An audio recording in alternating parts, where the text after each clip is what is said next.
नमस्कार मित्रांनो, GK checkpoint या यूट्यूब चॅनलवर तुम्हा सर्वांचं स्वागत आहे. अर्थ आणि सांख्यिकी संचालनालयाची एक ॲड आली आहे की ज्याच्यामध्ये तुम्ही असं म्हणाल की तुम्ही सगळे ग्रॅज्युएशनवाले पात्र आहात. तर तो कोणते ग्रॅज्युएशनचे नेमके पात्र आहात तर ते तुम्ही या व्हिडिओमध्ये बघायचं आहे. एकच व्हिडिओ बघा, यूट्यूबवर बरेचसे व्हिडिओ तुम्हाला असतील अवेलेबल भेटलेले असतील. तर मला तरी वाटतं तुम्ही एकच व्हिडिओ बघा, चांगला बघा, म्हणून हा व्हिडिओ तुमच्यासाठी योग्य आहे. म्हणून तुमच्या रिक्वायरमेंटनुसार व्हिडिओ पूर्ण बघा. जिथे तुमची रिक्वायरमेंट संपेल तिथे तुम्ही व्हिडिओला थांबवू शकता. म्हणून व्हिडिओ पूर्ण बघा, तुम्हाला बरीचशी माहिती at the end of video बऱ्याच माहिती तुम्हाला भेटणार आहे. तर चॅनलला सबस्क्राईब केलं नसेल नक्की करा आणि आपण व्हिडिओला सुरुवात करू. आपलं टेलिग्राम चॅनल सुद्धा आहे जीके चेकपॉइंट याच नावाने, ते सुद्धा जॉईन करा. बघा, अर्थ आणि सांख्यिकी संचालनालय नियोजन विभाग महाराष्ट्र मुंबई. तर भरती आलेली आहे. तर कधी आहे? दिनांक 15/7/2023 पासनं ते 5/8/2023 पर्यंत आपल्याला फॉर्म भरायचे आहेत. तर कोणकोणते पद बघा, सहाय्यक संशोधन अधिकारी गट ब राजपत्रित पद आहे. त्यानंतर सांख्यिकी सहाय्यक गट क हे सुद्धा पद आहे. त्यानंतर अन्वेषण गट क. तर पेमेंटचं स्केल बघून घ्या मित्रांनो, किती खूप छान पेमेंट आहे. 45 ते 50,000 पेमेंट आहे. त्यामुळे खूप चांगले पद आहेत, तुम्ही मिस करू नका. तर याच्या बघा किती जागा आहे, 39, 94 आणि 127. ठीक आहे, अशा पद्धतीच्या टोटल जागा आहेत. आणि हे तुमच्या कॅटेगरीनुसार कोणत्या जागा कशा कशा आहेत हे तुम्हाला वैयक्तिक बघायचं आहे. ठीक आहे ना. आता महत्वाचं, कोणती वेबसाईट आहे? ही वेबसाईट आहे. या वेबसाईटवर तुम्हाला ऐकून फॉर्मची प्रोसेस करायची आहे किंवा डिटेल माहिती आहे ती मिळवायची आहे. ही ऍड मी ऑलरेडी ग्रुपच्या आपल्या टेलिग्राम ग्रुपवर शेअर केली आहे, तुम्ही जाऊन डाउनलोड करायचे. त्यानंतर इथे एक वेबसाईट आहे, या दोन वेबसाईट आपल्याला भेटतात, तिथे जाऊन आपल्याला फॉर्म भरायचा. आता महत्वाची सूचना, की ही जी सूचना इथं दिली मी तुम्हाला डायरेक्ट थोडक्यात सांगतो काय आहे. जे काही पदसंख्या आहे किंवा आरक्षण आहे, या आरक्षणात वेळोवेळी बदल होऊ शकतो. पदसंख्या वाढू शकते, कमी होऊ शकते, बदल होऊ शकतात. त्यामुळे आरक्षणाचे संबंधी फॉर्म भरताना तुम्हाला नंतर तक्रार करता येणार नाही. ठीक आहे ना. तर हे व्यवस्थित त्यांची सूचना आहे. आणि ऑनलाईन फॉर्म भरायचा आहे, तर ऑनलाईन पद्धतीने सगळ्या गोष्टी होणार आहेत. एवढी थोडक्यात ही माहिती आहे. आता डिटेल माहिती आपण बघूयात, तर म्हणून व्हिडिओ पूर्ण बघा. चला. नामनिर्देशनाने भरावायची पदे दर्शवणारे विवरणपत्र बघा. तर कोणता आहे? सहाय्यक संशोधन अधिकारी गट ब आहे. तर त्याच्यामध्ये ह्या पद आहेत 39. ठीक आहे. तर ह्या आरक्षणाचा मुद्दा असा पद्धतीने त्यांनी दिलेला आहे. सांख्यिकीय सहाय्यक गट क याची सुद्धा 94 जागा आहेत. तर तुमच्या कॅटेगरीमध्ये कोणत्या जागा कशा आहेत त्या तुम्हाला बघायच्या आहेत. ठीक आहे. त्यानंतर हा इथे तुम्हाला एक टीप दिसते. या टीप अंतर्गत थोड्याशा काही आरक्षणाच्या संबंधित मुद्दे आहेत, ते त्यांनी थोडक्यात मांडण्याचा प्रयत्न केलाय. तर ठीक आहे ना. तर हे गोष्टी आहेत, तर त्या तुम्ही वैयक्तिक वाचायच्या. आपण फक्त महत्वाच्या गोष्टी याच्यात डिस्कस करू. आता पात्रतेविषयी अटी बघा. तर तो महाराष्ट्राचा डोमिसिल असला पाहिजे, म्हणजे महाराष्ट्राशिवाय इतर कॅन्डिडेट जे चालणार नाहीत. त्यानंतर शैक्षणिक अर्हता, जे की सगळ्यात महत्वाचं, ही समजून घ्या. कारण जे सहाय्यक भरती आली ना, त्याच्यामध्ये बऱ्याच जणांचा गोंधळ उडाला, की आम्ही खास करून इंजिनियर लोकांचा गोंधळ उडालाय. कारण त्यात विज्ञान म्हटलंय आणि विज्ञानामध्ये इंजिनियर येत नाहीत असं त्यांचं म्हणणं आहे. तर ही शैक्षणिक अर्हता व्यवस्थित बघून घ्या मित्रांनो. सहाय्यक संशोधन अधिकारी गट ब, त्याच्यामध्ये काय, मान्यता प्राप्त विद्यापीठाची सांख्यिकी, त्यानंतर बायोमेट्री, त्यानंतर गणित हा विषय इंजिनियर मध्ये येतो, म्हणजे इंजिनियर या पदासाठी पात्र आहे. त्यानंतर अर्थशास्त्र, BA अर्थशास्त्र चालते. त्यानंतर इकॉनॉमेट्रिक्स, तुमचं जर स्पेशलायझेशन काही असेल इकॉनॉमेट्रिक्सच्या रिलेटेड तर ते सुद्धा चालतं. त्यानंतर गणितीय अर्थशास्त्र, त्यानंतर वाणिज्य या संदर्भात पदव्युत्तर पदवी पाहिजे. म्हणजे सरळ सरळ काय, तुमचं पोस्ट ग्रॅज्युएशन तुम्हाला पाहिजे. म्हणजे फक्त जर तुमची पदवी असेल तर याच्यासाठी तुम्ही इलिजिबल असणार नाही.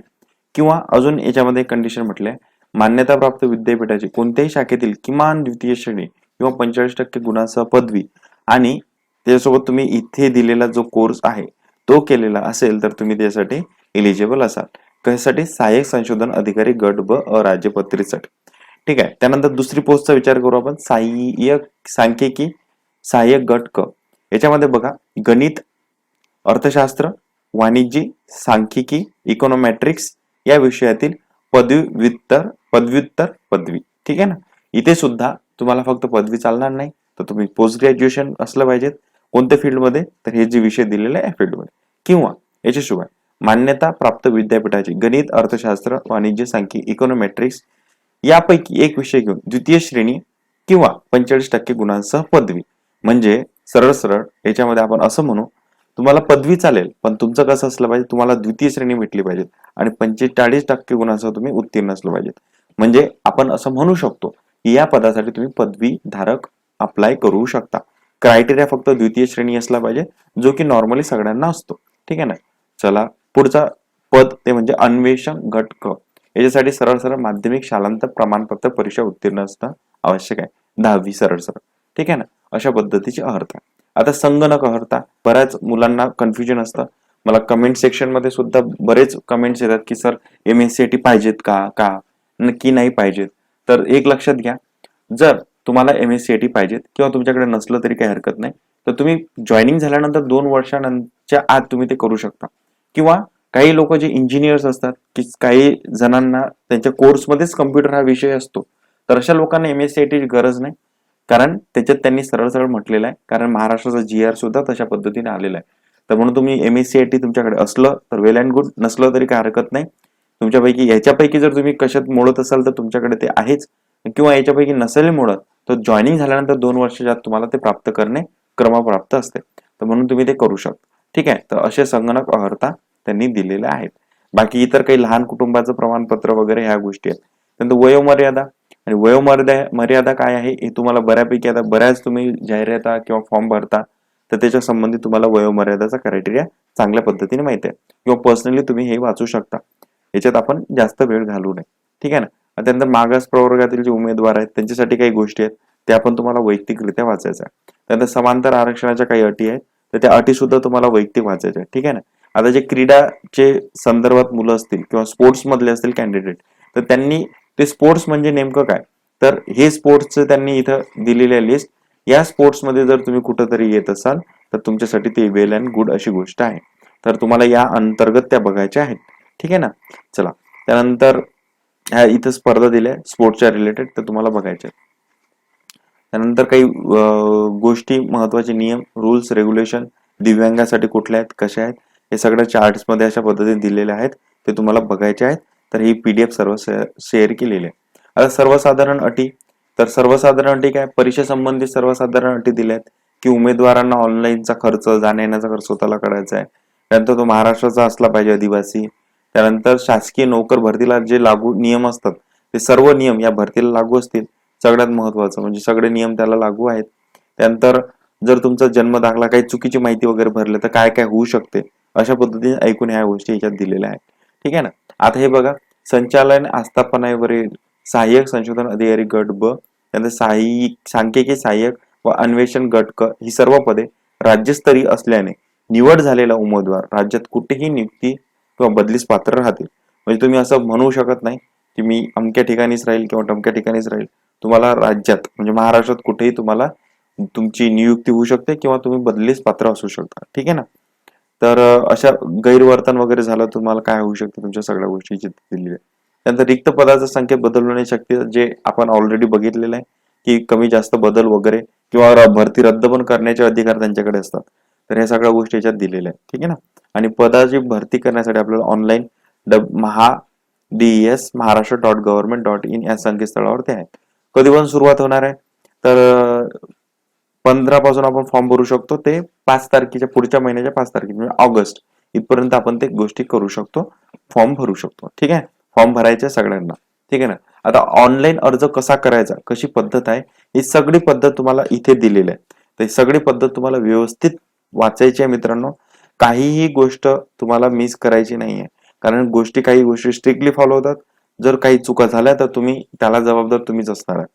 तर ठीक आहे, या सगळ्या गोष्टी याच्यात दिलेल्या आहेत, तुम्हाला वैयक्तिक वाचायच्या आहेत. ठीक आहे. आता महत्वाचं म्हणजे हा मुद्दा मला चांगला महत्वाचा वाटतो, तो म्हणजे अर्जासोबत भरलेले परीक्षा शुल्क कोणत्याही परिस्थितीत परत केले जाणार नाही. ऑनलाईन शुल्क भरताना बँकेचे इतर चार्जेस उमेदवाराला स्वतः भरावे लागतील. परीक्षा शुल्क ऑनलाईन पद्धतीने भरल्यानंतर पावती जे भेटते आपल्याला रिसिप्ट, तर ती प्रिंट काढून स्वतःकडे ठेवणं आवश्यक असेल. परीक्षेच्या वेळी सदर पावतीची प्रत आपल्याला हॉल तिकीट सोबत सादर करणे आवश्यक आहे. आता असं त्यांनी जरी इथं म्हटलं असेल, पण तरी ते वेळेवर तिथं जे परीक्षा सेंटर असतात तिथे ते चेक करत नाही. पण तरीही यांनी अशी नोटिफिकेशन दिलेली आहे, सूचना दिली आहे. आपली जबाबदारी आहे ते सोबत घेऊन जाणं. ठीक आहे ना. आता ऑनलाईन अर्ज कशा पद्धतीने करायचा हे सगळं ऐकून इथं इन्स्ट्रक्शन दिले आहेत, ते तुम्हाला वैयक्तिकरित्या वाचायचे आहेत. ठीक आहे. तर तुम्ही व्यवस्थित ह्या गोष्टी वाचा. हे वाचल्यानंतरच तुम्हाला अर्ज करायचा आहे, ठीक आहे ना. तर परीक्षा शुल्क भरण्याची पद्धत सुद्धा दिलेली आहे, ते सुद्धा तुम्हाला व्यवस्थित वाचायची आहे, ठीक आहे ना. आता बघा परत इथे त्यांनी सूचना दिली आहे की नोंदणी यशस्वी झाल्यानंतर उमेदवारास ई रिसिप्ट मिळेल. सदर ई रिसिप्ट व ऑनलाईन अर्जाची प्रिंट काढून ठेवणे आवश्यक आहे. परीक्षा शुल्क ऑनलाईन पद्धतीनेच भरल्यानंतर प्राप्त झालेली ई पावती उमेदवाराने स्वतःकडे ठेवावी. ई पावतीची प्रत उमेदवाराने ऑनलाईन परीक्षेवेळी प्रवेशपत्रासोबत सादर करावी.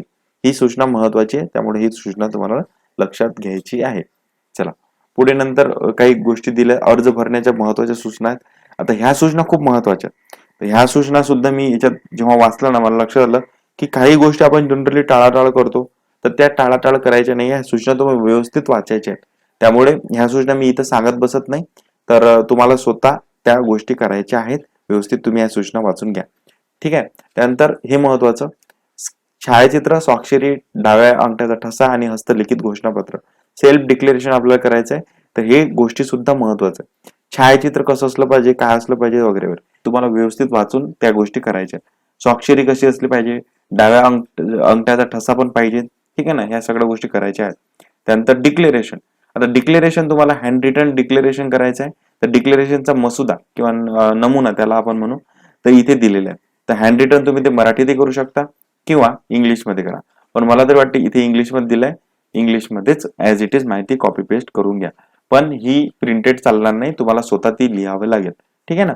आणि घोषणापत्र करताना ब्लॅक बॉल पेनचाच वापर करायचा, ठीक आहे ना. दुसरा तुम्ही ब्ल्यू वगैरे यूज करू नका, ठीक आहे. तर अशा पद्धतीने आपल्याला हे करायचं आहे. तर बाकीचे स्कॅनिंगची पद्धत कशी दिली आहे, काय दिली आहे, सगळ्या गोष्टी दिलेल्या आहेत. तर तुम्ही व्यवस्थित बघून बघा. उमेदवाराने, आता ही महत्वाची सूचना बघा इथे, उमेदवाराचे छायाचित्र, स्वाक्षरी, डाव्या अंगठ्याचा ठसा आणि हस्तलिखित घोषणापत्र अस्पष्ट असल्यास त्याचा अर्ज अवैध ठरवण्यात येईल आणि त्यामुळे उमेदवाराने वर दिलेल्या सूचनांचे योग्य प्रकारे पालन करायचे. म्हणून मी याकरताच म्हणतोय की ही माहिती तुम्ही थोडी व्यवस्थित वाचायची आहे.